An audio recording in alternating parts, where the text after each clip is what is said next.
livro de Apocalipse. E nesta noite nós vamos ter uma visão panorâmica dos capítulos 2 e 3. Capítulos 2 e 3. Nós vamos hoje procurar entender um pouco sobre esta mensagem enviada às 7 igrejas da Ásia Menor. Qual o significado destas mensagens? Disse para os irmãos quarta-feira passada que achei por bem, em vez de fazermos uma análise exaustiva de cada carta dessa às quartas-feiras, que hoje nós daremos uma visão panorâmica para os irmãos e faremos esta análise exaustiva de cada carta dessa aos domingos à noite, quando nós poderemos então, a cada domingo, estudar detidamente, detalhadamente, cada uma dessas cartas. Hoje, então, vamos apenas entender o conjunto desta mensagem. E eu vou ler apenas o capítulo 1, verso 20, e os irmãos permaneçam com suas Bíblias abertas, porque precisaremos cotejar, examinar vários textos desses capítulos 2 e 3. Diz assim, capítulo 1, verso 20: quanto ao mistério das 7 estrelas que viste na minha mão direita, e aos 7 candeeiros de ouro, as 7 estrelas são os anjos das 7 igrejas, e os 7 candeeiros são as 7 igrejas. Igreja de Éfeso, de Esmirna, de Pérgamo, de Tiatira, de Sardes, de Filadélfia, de Laodiceia. Se você perceber o que está acontecendo aqui, é que antes de Deus enviar o seu juízo ao mundo, e o fará, quando ele começa a abrir os 7 selos, quando ele invoca as 7 trombetas, e quando esse juízo vem na sua plenitude, nas 7 taças da ira de Deus, antes de Deus visitar o mundo com o seu juízo, Deus visita a igreja com o seu juízo. Porque importa que o juízo comece pela casa de Deus. Antes de Deus julgar o mundo, Deus julga a igreja. Você pode perguntar, mas por que 7 igrejas? Por que 7 igrejas se na Ásia Menor havia mais de 7 igrejas? Havia mais de 10 igrejas. E nós estamos convencidos de que aqui 7 é um número simbólico, representando a totalidade da igreja na terra, em todos os tempos, em todos os lugares. Esta carta, portanto, a carta às 7 igrejas, significa que o Senhor Jesus tem uma mensagem para a sua igreja, desde o seu nascimento até a sua subida para a glória. Nós não podemos concordar com aqueles que interpretam estas 7 igrejas como 7 períodos da história. Seria um equívoco pensar e interpretar desta maneira, até porque nós teríamos que estatisticamente colocar a igreja de Sardes como a igreja da Reforma, uma igreja morta. E certamente não é essa a interpretação mais adequada para estas cartas, pelo contrário. Na verdade, a mensagem às 7 igrejas é uma mensagem para a igreja em todo tempo, em toda época, em todo lugar.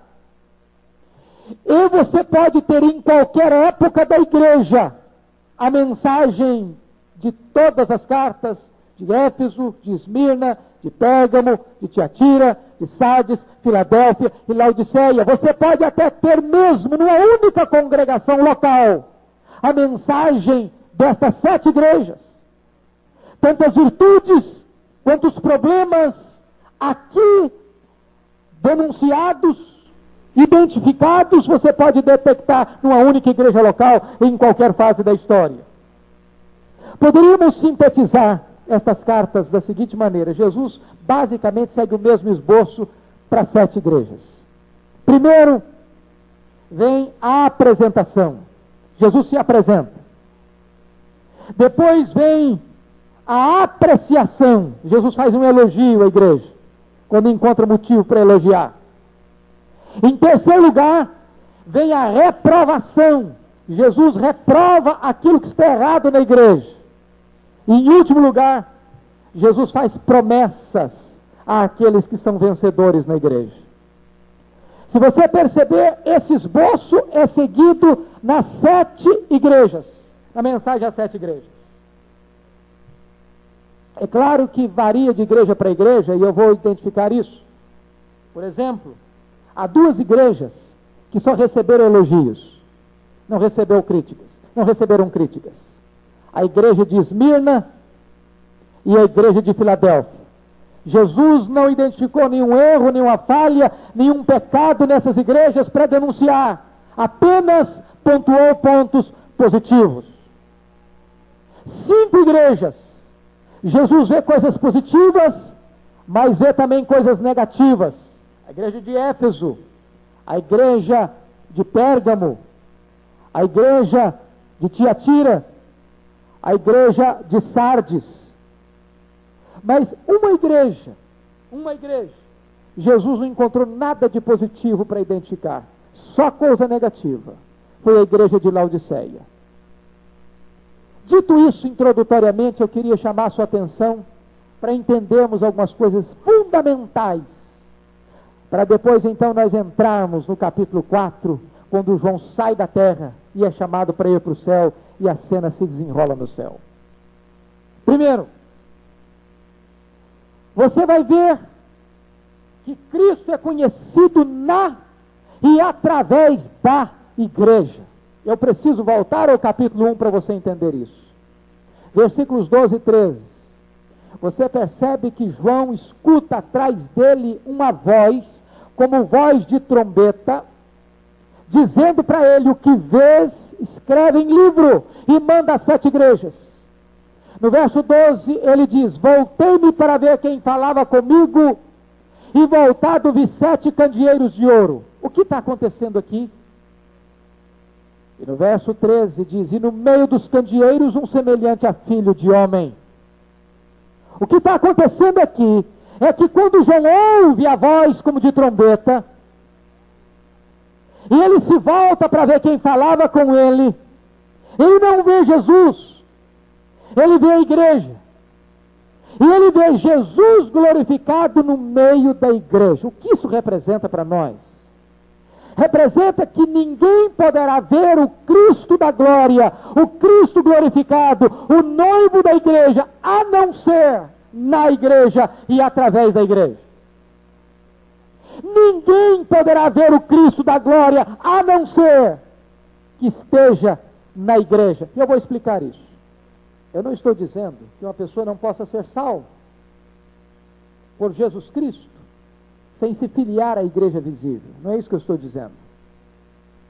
O que eu estou dizendo é que ninguém poderá ver a Jesus a não ser através do corpo de Jesus.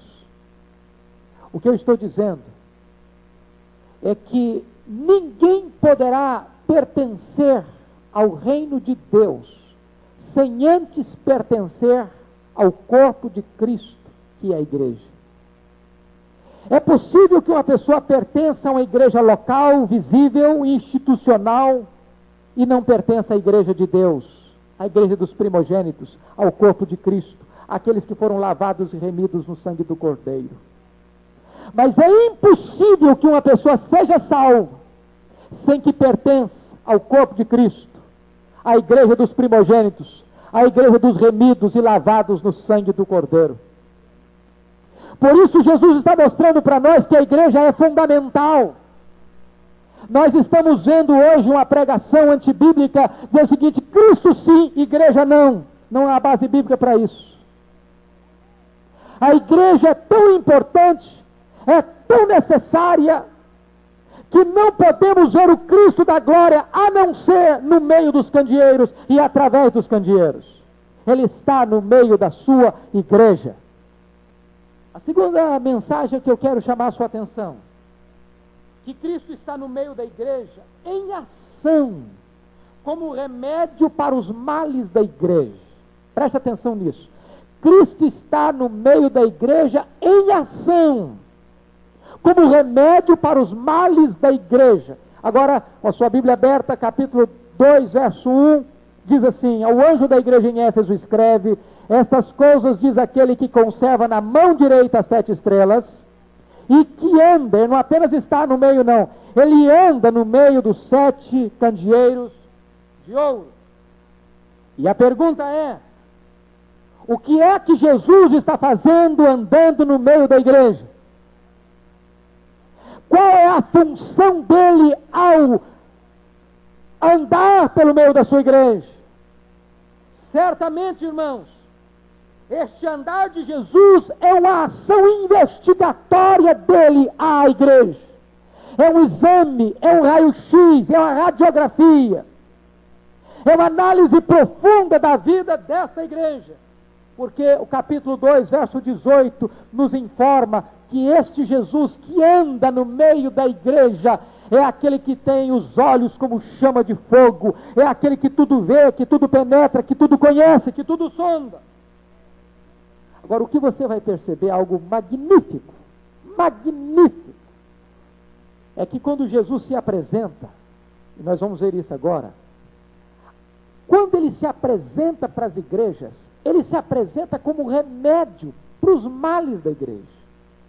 Quando ele coloca para si um título antes de mandar a carta, esse título não é aleatório. Não está aí apenas por uma questão retórica. Esse nome que Jesus atribui a si mesmo antes de mandar a carta, ele está dizendo o seguinte, que ele é a resposta, é a solução, é o remédio para o problema básico que aquela igreja está enfrentando. Se não, vejamos. Primeiro, primeira carta, a quem se dirige a carta à igreja de Éfeso. Qual o problema da igreja de Éfeso? A igreja de Éfeso era uma igreja que havia perdido o seu primeiro amor.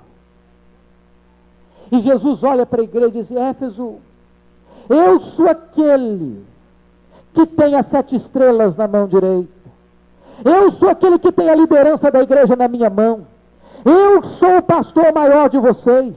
Eu sou o supremo pastor de vocês. E eu estou andando no meio da igreja. Eu conheço a igreja. Eu vejo a igreja. Você, Éfeso, é uma igreja ortodoxa. Você é uma igreja fiel na doutrina. Você é uma igreja trabalhadora. Mas eu conheço o seu coração. Eu conheço as suas motivações. Eu conheço o seu interior. Com isso, Jesus estava dizendo para aquela igreja que ele era a solução para a vida da igreja. Quando você vê, por exemplo, a igreja de Esmirna, a igreja de Esmirna estava passando pelo sofrimento, pelo martírio. Esta era a igreja mais sofrida da Ásia, onde no monte que havia, na acrópole que havia, por 2 vezes, cristãos foram jogados lá de cima. A primeira vez, 1.200 crentes foram jogados de cima daquele monte para morrerem. Da segunda vez, 800 crentes foram lançados lá de cima. Foi na cidade de Esmirna que morreu Policarpo como mártir, queimado vivo em praça pública. E aquela igreja está enfrentando o martírio, a perseguição, a expoliação de seus bens. É uma igreja acuada, perseguida, sofrida. Como é que Jesus se apresenta para ela? Esmirna, eu sou aquele que esteve morto, mas eu estou vivo. Esmirna, você não tem que temer a morte, a perseguição, porque eu sei o que é a morte. Eu já passei pela morte, eu já venci a morte, eu já destruí a morte, eu estou vivo. Ele é a solução para a igreja. Veja bem, como é que ele se dirige à igreja de Pérgamo? Era o problema da igreja de Pérgamo. Pérgamo era a cidade onde ficava o centro do culto ao imperador. A igreja de Pérgamo estava vivendo num lugar onde Jesus disse que estava lá o trono de Satanás. E de repente a igreja começa a ficar com o coração dividido e confuso, não sabendo o que é a verdade, o que é o engano, o que é certo, o que é errado. A igreja está se misturando com os pagãos, se miscuindo com o mundo. Como é que Jesus se dirige àquela igreja? Ele se dirige àquela igreja como aquele que tem a espada afiada de 2 gumes. Quando você vê a espada afiada de 2 gumes, você pode saber que é esta espada do juízo que separa a verdade da mentira, a verdade do engano. É aquele que vem para separar aquilo que é dele e aquilo que não é dele. Ele está dizendo: Pérgamo, você está confusa para saber o que é certo e o que é errado, pois eu sou aquele que tem essa espada. A espada que vai delimitar o que é certo e o que é errado, o que é verdade e o que é mentira. Se você ver a igreja de Tiatira, era o problema da igreja de Tiatira. O problema da igreja de Tiatira é que aquela igreja estava enfrentando com galhardia perseguição, mas não estava lidando com sabedoria, com a sedução. Olha como o diabo é astuto. Há crentes que conseguem resistir à perseguição ao ponto de morrer por Cristo, mas esses mesmos tantas vezes cedem à sedução do pecado. E o problema da igreja de Tiatira é que ela estava tolerando uma profetisa na igreja herege, adúltera, que estava minando a igreja não apenas com falso ensino, mas divulgando uma falsa moralidade. E como é que Jesus se dirige àquela igreja que está se mundanizando, que está se capitulando à imoralidade e à heresia?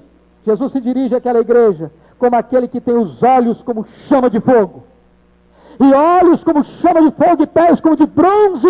Não apenas fala que Jesus está vendo tudo, mas que Jesus está cheio de ira e está pronto a esmagar debaixo dos seus pés os seus inimigos. Se você olhar para a igreja de Sardes, o que é que a igreja está enfrentando? A igreja de Sardes era uma igreja que vivia das glórias do passado. E a igreja de Sardes tinha uma fama de ser uma igreja espiritual. Tinha uma fama de ser uma igreja viva. Tinha uma fama de ser uma igreja fantástica. E Jesus olha para a igreja e faz um novo diagnóstico e diz: você tem nome de que vive, mas você está morta. E como é que ele se dirige à igreja? Ele se dirige àquela igreja como aquele que tem os 7 Espíritos de Deus, aquele que tem as 7 estrelas. E 7 Espíritos de Deus revela aquele que tem os olhos abertos de Deus, que tudo vê, que tudo conhece, que tudo sabe. 7 Espíritos de Deus significa a plenitude do Espírito de Deus. E uma igreja que está morta, só o Espírito de Deus pode fazê-la reviver. E aí Jesus vai se dirigir à igreja da Filadélfia. Qual era o problema daquela igreja? Aquela igreja, o problema dela, se você perceber, é que ela era fraca. Era fraca. Veja você, versículo 8, capítulo 3. Conheça as tuas obras, eis que tenho posto diante de ti uma porta aberta, a qual ninguém pode fechar, que tens pouca força. Entretanto, guardaste a minha palavra e não negaste o meu nome. Era uma igreja fraca em si mesmo. Mas Jesus olha para aquela igreja e diz: igreja, você é fraca diante dos olhos dos homens, mas você é forte e poderosa diante de Deus. E como é que Jesus se apresenta para aquela igreja? Ele diz: eu sou aquele que tem a chave de Davi. Você é fraca, mas quem abre a porta sou eu. Você é fraca, mas quem faz você triunfar sou eu, porque quando eu abro porta ninguém pode fechar. Olha que coisa fantástica. Finalmente Jesus se dirige à igreja de Laodiceia. Qual era o problema da igreja de Laodiceia? Um conceito falso de si mesma. Se achava rica, abastada, não precisando de coisa alguma. E como é que Jesus se dirige àquela igreja? Jesus se dirige àquela igreja, veja você, por gentileza, no versículo 14, estas coisas diz o Amém, a testemunha fiel e verdadeira, o princípio da criação de Deus. Uma igreja que está mudando, uma igreja instável, uma igreja que não é fria, uma igreja que não é quente, uma igreja que é morna. uma igreja que não se fixa, uma igreja que não consegue se firmar. Jesus diz para ela: eu sou aquele que não muda, eu sou aquele que tem constância, e você precisa desta constância, daquele que é o fim, é o amém, daquele que é a testemunha fiel e verdadeira, que não claudica, que não tergiversa. Então, irmãos, duas lições: a primeira é que nós conhecemos o Cristo da glória na igreja, e segundo, que Jesus está no meio da igreja, como remédio para os males da própria igreja. Terceira lição que eu chamo a sua atenção nestas cartas: dentro da mesma igreja, temos pessoas fiéis e temos pessoas infiéis. Este é um drama, esta é uma realidade. Você chega diante de uma comunidade, alguém costuma fazer essa pergunta, e via de regra eu respondo da seguinte maneira: como é que vai a igreja? Via de regra eu respondo: está bem, está mais ou menos, está mal. Como é que está a igreja? Está bem, está mais ou menos, está mal. Você tem na igreja gente fiel a Deus, que anda com Deus, que ama a Deus, que tem fervor espiritual. Você tem na igreja também, na mesma congregação, gente morna, descomprometida, infiel. Você tem dentro da mesma igreja gente que tem nome que vive, mas está morta. Gente que tem nome de coluna do santuário de Deus e não passa de sinagoga de Satanás. Você tem gente que parece ter no coração o trono de Deus, mas o que habita aí e o que está aí é o trono de Satanás, o lugar onde Satanás habita. E é isso que agora essas cartas vão revelar a nós, se não vejamos. Em Pérgamo, o que estava acontecendo em Pérgamo? Abra sua Bíblia aí. Ou melhor, vamos começar pela ordem cronológica que facilita o seu entendimento. Em Éfeso, a igreja de Éfeso. Aquela igreja tinha virtudes. Versículo 2 diz: conheça as tuas obras, tanto o teu labor como a tua perseverança, que não pode suportar homens maus, que puseste a prova os que a si mesmos se declaram apóstolos e não são, e os achastes mentirosos, e tens perseverança, e suportas provas por causa do meu nome, e não te deixaste esmorecer. Que igreja fantástica! Fiel na doutrina, zelosa da verdade, ortodoxa, perseverante nas lutas, nas provas, nas perseguições. Mas Jesus, de repente, olha para esta mesma igreja e diz: Éfeso, eu tenho uma coisa contra ti. Aquele fervor do começo acabou no seu coração. Você faz todas as coisas, mas não faz mais pelo encanto que você teve comigo no seu primeiro amor. Poderíamos ilustrar isso, irmãos, com a esposa, porque a igreja é a noiva de Cristo, é a esposa de Cristo. Há muitas esposas, eu vou usar a figura da esposa para o marido, para ficar mais coerente com a figura da igreja com Cristo. Há muitas esposas que não são infiéis aos seus maridos, que nunca traíram os seus maridos, mas que também nunca o amaram com toda a devoção do seu coração, que nunca se devotaram a eles com todo o ardor da sua vida. E o que estava acontecendo com a igreja de Éfeso é que ela era fiel, era zelosa da verdade, mas tinha perdido o encanto do seu amor pelo seu Senhor e pelo seu Redentor. O que está acontecendo com a igreja de Tiatira, por exemplo, ou melhor, de Pérgamo? Olha aí, por favor, de Pérgamo, versículos 14 e 15. Se você pegar o 13, facilita o entendimento. Conheço o lugar em que habitas, onde está o trono de Satanás, e que conservas o meu nome, e não negaste a minha fé. Ainda nos dias de Antipas, minha testemunha, meu fiel, o qual foi morto entre vós, onde Satanás habita. Veja bem que coisa sublime. Uma igreja fiel, uma igreja que persevera, ainda que diante do martírio. Antipas foi morto por ser fiel, testemunha de Jesus naquela igreja. Mas o que está acontecendo lá? tenho todavia contra ti algumas coisas, pois que tens aí os que sustentam a doutrina de Balaão. Preste atenção que não é toda a igreja que sustenta a doutrina de Balaão. Alguns apenas. No meio daquela igreja tinha gente fiel ao ponto de morrer por Jesus. Mas também dentro daquela igreja tinha alguns irmãos que estavam se deixando seduzir pela doutrina de Balaão. E qual era a doutrina de Balaão? O rei Balaque contratou Balaão para profetizar em favor do seu povo, para vencer os exércitos de Israel. E quando Balaão chegou lá, ele percebeu que não adiantava profetizar contra o povo de Deus, e profetizou a favor do povo de Deus. E Balaque ficou muito nervoso com ele. Disse: como é que é esse negócio, rapaz? Eu te pago, eu te contrato para profetizar a meu favor, e você profetiza contra mim? Balaão disse: mas não tem jeito, aí. Não tem jeito não. Deus quer dar vitória a esse povo. Agora, você quer vencer esse povo? Deixa eu te dar uma sugestão. Você faz o seguinte: esse povo agora está no meio de vocês.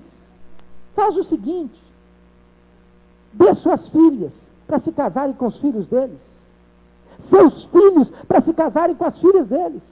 Deixa eles se misturarem. Daqui a pouquinho, os filhos e as filhas deles estão adorando o Deus de vocês, e o Deus deles é um Deus zeloso.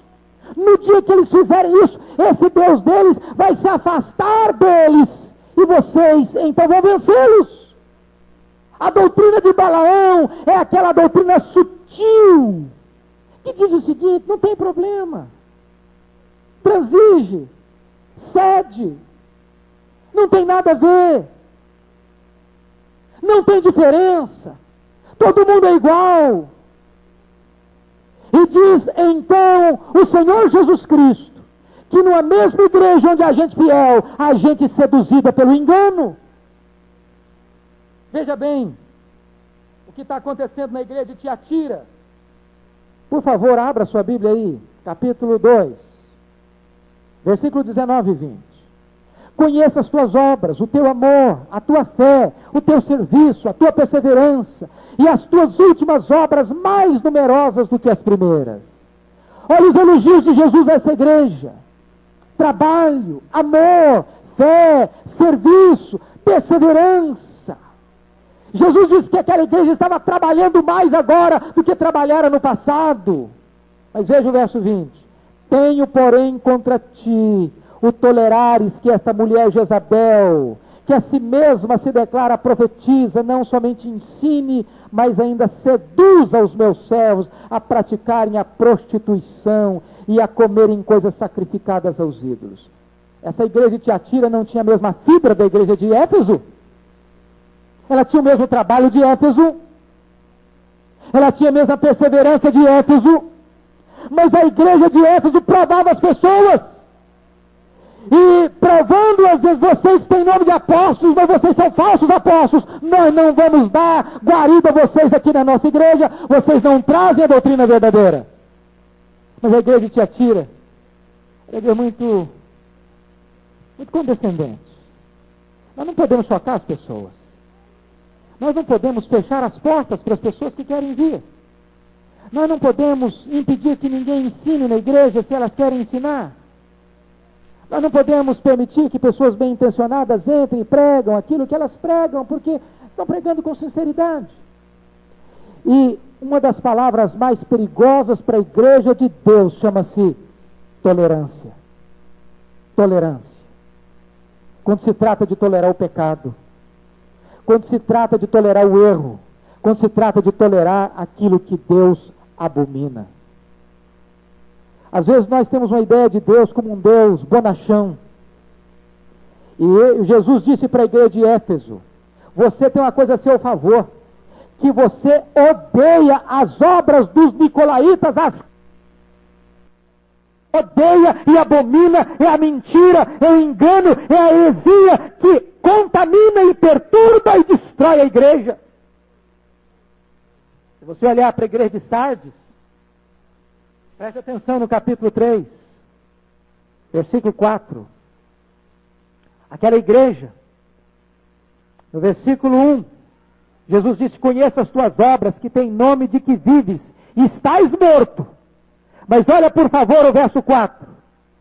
Tens contudo em Sardes umas poucas pessoas que não contaminaram as suas vestiduras, e andarão de branco junto comigo, pois são dignas. Olha o que está acontecendo. A igreja, na sua maioria, só vive de aparência. Tem nome de que vive, mas está morta. Mas Jesus diz: não está todo mundo morto, não. Tem gente ainda viva nessa igreja.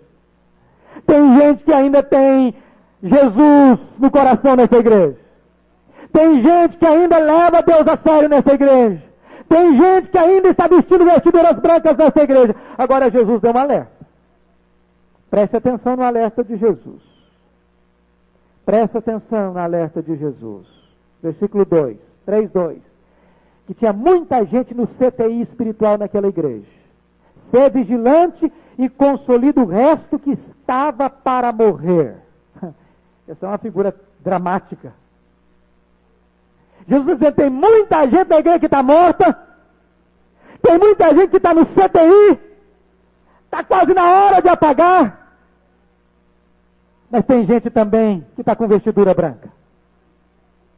Este é o quadro da igreja, irmãos. Esta é a situação da primeira igreja presbiteriana de Vitória e de qualquer igreja local no mundo. Onde você tem gente que anda com Deus, você tem gente morrendo e você tem gente que leva Deus a sério. Quarta lição que eu quero chamar a sua atenção. A igreja nem sempre é aquilo que aparenta ser. A igreja nem sempre é aquilo que ela aparenta ser. Se você perceber, a sua Bíblia aberta aí, você vai ver que para todas as igrejas Jesus repetiu a mesma palavra: eu conheço, eu conheço, eu conheço, eu conheço. Para 5 igrejas, Éfeso, Tiatira, Sardes, Filadélfia e Laodiceia, Jesus diz a mesma palavra: eu conheço as tuas obras. Eu conheço. Para a igreja de Esmirna, Jesus disse: eu conheço a tua tribulação. E para a igreja de Pérgamo, Jesus diz: eu conheço o lugar em que tu habitas.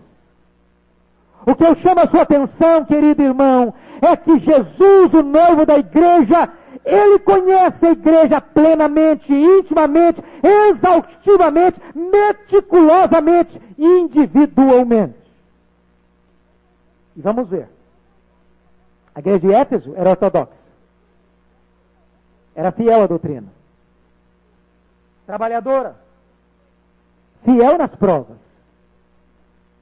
Mas Jesus viu além disso uma igreja que tinha perdido o seu primeiro amor. E Jesus é tão contundente com esta igreja, dizendo para ela: se você, igreja, não se arrepender, eu virei e moverei do seu lugar o teu candeeiro. A cidade de Éfeso ficará nas trevas. Sabe o que aconteceu? Historicamente, a igreja de Éfeso não se arrependeu. E não temos igreja em Éfeso. Morreu a igreja, foi removido o candeeiro do seu lugar. Esse juízo de Deus não é apenas para a igreja de Éfeso. Quando uma igreja deixa de brilhar, Jesus a remove. E por que aquela igreja não podia estar ali? Porque ela não amava. Ela tinha perdido o seu primeiro amor. E aquele que não ama, diz o apóstolo João, até agora está nas trevas. A igreja não é candeeiro se ela não ama. Ela não brilha se ela não ama. Este é o diagnóstico de Jesus. Ela era uma igreja pujante, ortodoxa, mas era uma igreja sem amor. Se você olhar adiante, você vai perceber que a igreja de Esmirna, qual era a avaliação? Jesus olha para a igreja, capítulo 2, verso 9, olha aí. Conheça a tua tribulação, a tua pobreza. As pessoas olhavam para a igreja de Esmirna e viam a igreja pobre. Pobre por quê? Primeiro, pobre porque os bens dos crentes estavam sendo espoliados. Era uma igreja pobre, em segundo lugar, porque era uma igreja que estava sendo martirizada, perseguida.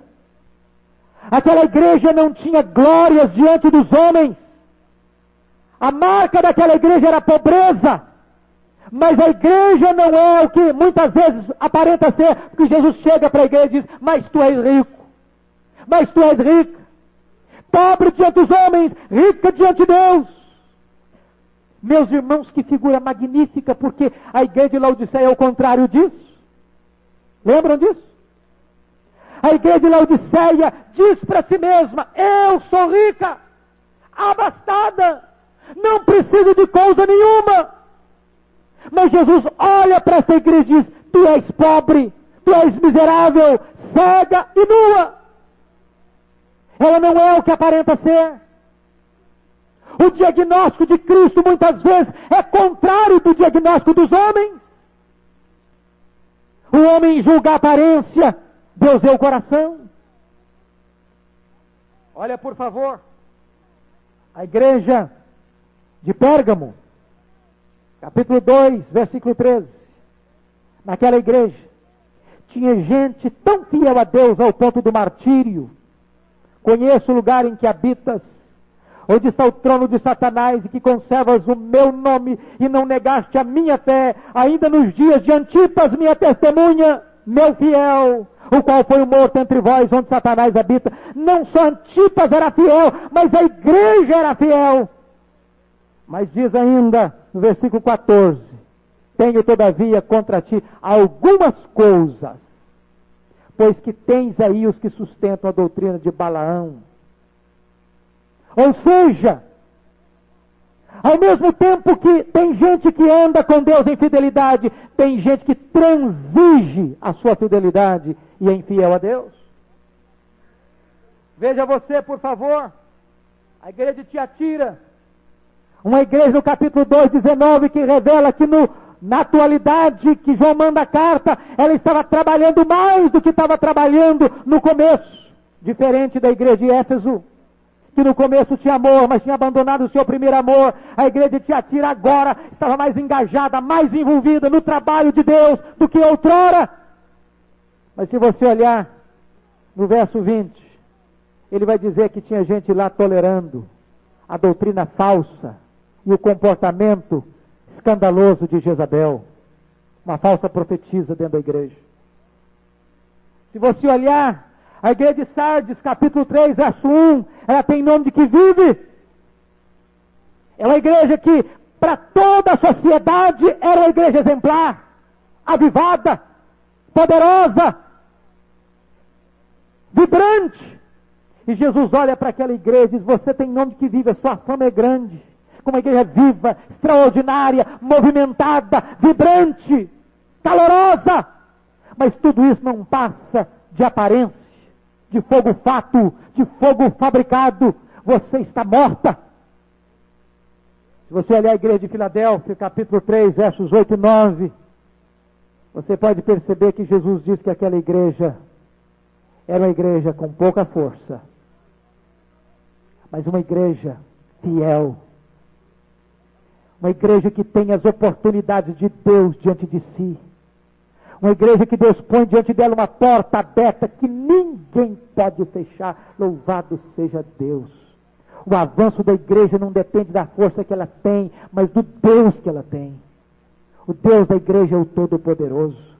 E se Ele está diante desta igreja abrindo portas, irmãos, ninguém pode deter a marcha desta igreja. Se você olhar a igreja de Laodiceia, capítulo 3, versículos 17 e 18, olha aí, por favor. A igreja diz: pois diz, estou rico e abastado, e não preciso de coisa alguma, e nem sabes que tu és infeliz, sim, miserável, pobre, cego e nu. Aconselho-te que de mim compres ouro refinado pelo fogo para te enriqueceres, vestiduras brancas para te vestires, a fim de não sejas manifesta a vergonha da tua nudez, e colírio para ungir os teus olhos, a fim de que vejas. Então, o que você percebe é que essa igreja não é o que aparenta ser muitas vezes. Não nos impressionemos com a aparência. Deus vê o interior. Quinta lição que eu chamo a sua atenção. Cristo anda no meio da igreja para oferecer oportunidade de arrependimento antes de aplicar o seu juízo. Meus irmãos, em todas estas igrejas, Jesus oferece a oportunidade da igreja se arrepender, porque se não arrepender, o juízo virá. A igreja de Éfeso, Jesus diz: eu tenho contra ti que abandonaste o teu primeiro amor, lembra-te onde caíste, arrepende-te e volta à prática das primeiras obras. A igreja de Esmirna, uma igreja que estava enfrentando martírio, Jesus chega para ela e diz: Esmirna, sê fiel até a morte, não tenha medo do martírio, se preciso for, mantenha sua fidelidade, mesmo diante da pressão, da perseguição, da tortura e do martírio, e te darei a coroa da vida. A igreja de Pérgamo, que estava dividida entre a verdade e a mentira, mundana, se afeiçoando ao mundo, Jesus Cristo se apresenta para ela e diz: arrepende-te, senão eu virei a ti sem demora, e contra eles eu pelejarei com a espada da minha boca, manifestando o meu juízo. A igreja de Tiatira, uma igreja que estava tolerando a heresia, a prostituição em seu meio, Jesus se apresenta para aquela igreja para deixar uma mensagem para Jezabel. Preste atenção nisso, irmãos, por favor. Observe você, por favor, isso. Capítulo 2, verso 21. Olha o que Jesus disse para aquela mulher, para aquela profetisa falsa. Dei-lhe tempo para que se arrependesse. E ela, todavia, não quer arrepender-se da sua prostituição. Olha como Deus é misericordioso. Até para uma falsa profetisa, Ele está dando chance e tempo de se arrepender. Mas porque ela não se arrependeu, veja o verso 22. Eis que a prostro de cama, bem como em grande tribulação, os que com ela adulteram, caso não se arrependam das obras que ela incita. Antes de Deus mandar o seu juízo, Ele manda uma chance para o homem se arrepender. E não é só com a igreja, não, com o mundo também. É por isso que antes das taças, onde o juízo de Deus será pleno, Ele emboca as trombetas, avisando do perigo. A igreja de Sardes, que nome de que estava viva, mas estava morta. Jesus exorta, diz o seguinte: Sardes, você tem nome de que vive, mas eu estou olhando para você, conheço as suas obras, e não estou vendo as suas obras íntegras diante de Deus. Meus irmãos, isso é tremendo. Sabe por quê? Porque às vezes nós achamos que quando a igreja está trabalhando, está tudo bem com ela. E nem sempre está. Nem sempre. Não nos enganemos com isso. É claro que não queremos e nem podemos ser uma igreja de braços cruzados, inativa, omissa. Mas o fato de você estar trabalhando, ainda que na igreja, não é suficiente. Porque o Senhor Jesus julga as suas motivações. Eu não tenho achado íntegras as tuas obras diante de Deus. Arrepende-te, disse Jesus à igreja. A igreja de Filadélfia. Jesus olha para ela e disse: Filadélfia, conserva o que você tem, para que ninguém tome a sua coroa. Mantenha-se firme. Mantenha-se firme. Há perigos ao seu redor. Mantenha-se firme. A igreja de Laodiceia, Jesus é tão maravilhoso aqui, que Jesus parece um camelô espiritual. Parece um camelô espiritual. Ele chega para aquela igreja e disse: igreja de Laodiceia, eu te aconselho que você compre de mim. Compre de mim. Vestiduras brancas. Colírio para ungir os teus olhos. Você precisa da realidade, daquilo que você não tem e pensa que tem. Mas finalmente, meus irmãos, finalmente, Jesus anda no meio dessa igreja para dar promessas gloriosas aos vencedores. E com isso você aprende outra verdade, que não são todos os membros da igreja que são vencedores. Lá está a congregação em Éfeso, outra em Esmirna, outro em Pérgamo, outra em Tiatira, outra em Sardes, outra em Filadélfia, outra em Laodiceia. Mas a promessa de bênção é para os vencedores. Jesus faz distinção no meio da igreja daqueles que são vencedores e daqueles que não o são. Qual é a promessa para a igreja de Éfeso? Se você vencer, Éfeso, se você vencer, você vai poder comer do fruto da árvore da vida. Capítulo 2, verso 7. O que significa comer da árvore da vida?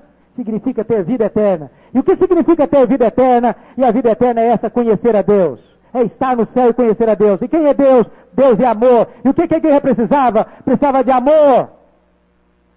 E uma igreja que precisa de amor, precisa conhecer a Deus, ter vida eterna, porque o clima do céu é amor. E quem não ama não pode ir para o céu.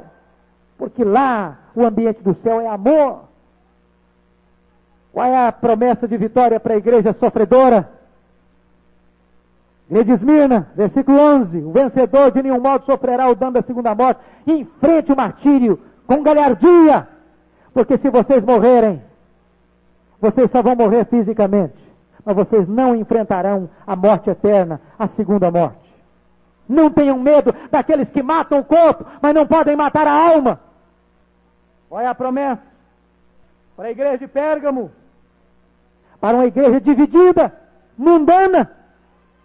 Jesus diz: você vencer aos vencedores, eu darei uma pedrinha branca, com um novo nome escrito nessa pedrinha. Sabe o que significa isso? Essa pedrinha branca era usada nos tribunais. Quando se pegava a pedrinha branca, o criminoso era absolvido. Significava que aquela pessoa estava absolutamente sem culpa e condenação dali para frente. Para uma igreja mundana, Jesus Cristo disse: aqueles que vencerem, eu lhes darei serem absolvidos no tribunal de Deus, e eu vou confessar o nome deles diante do meu Pai. Qual é a mensagem para a igreja de Tiatira?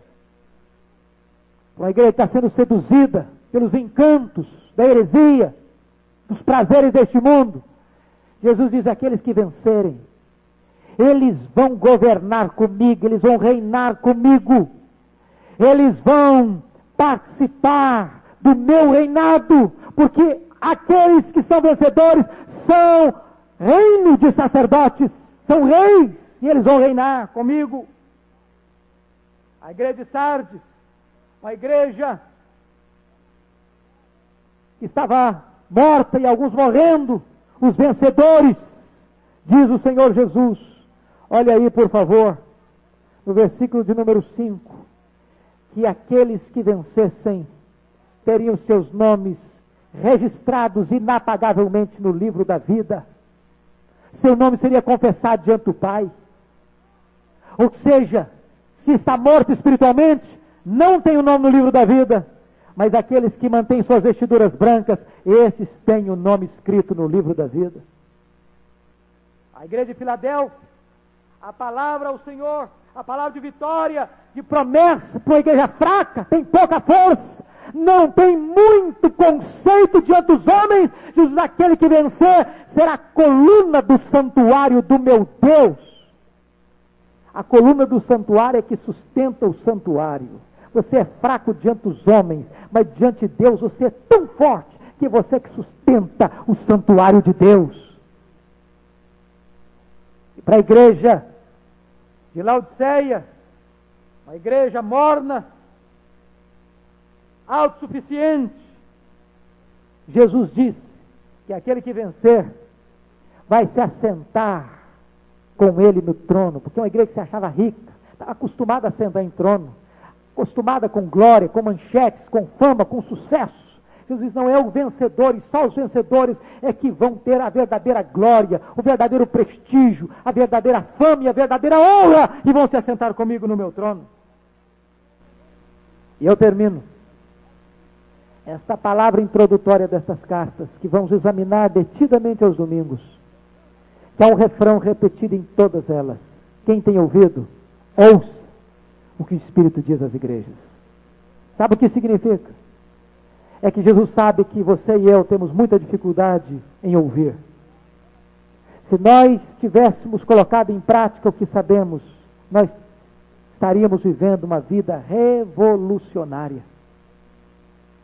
Pessoas que escutaram muito menos que nós, muitas vezes têm uma qualidade de vida muito melhor do que a nossa. Então Jesus diz para a igreja, se você tem ouvido, ouça o que o Espírito diz à igreja. Nós não estamos reunidos aqui por curiosidade. Não estamos reunidos aqui apenas para o nosso deleite intelectual. Nós estamos aqui para ouvir o Espírito Santo dizer para nós o que devemos fazer. E bem-aventurado é aquele que ouve, e bem-aventurado é aquele que lê, mas bem-aventurado também é aquele que põe em prática as palavras da profecia deste livro. Que Deus tenha misericórdia de nós. E que à medida que avançarmos no estudo deste livro, Deus possa ir tratando conosco. Deus possa ir mexendo com a nossa vida. Deus possa ir sondando o nosso coração. E eu quero dizer para você, meu irmão, que o Rei da Glória está aqui entre nós. Sondando a sua vida, sondando a minha vida, sondando essa congregação, sondando este povo aqui. E Ele quer corrigir-nos. E Ele quer que esta igreja se levante como uma igreja santa, para a glória do seu nome. Como uma noiva que se prepara para o seu noivo, santa, imaculada e sem defeito.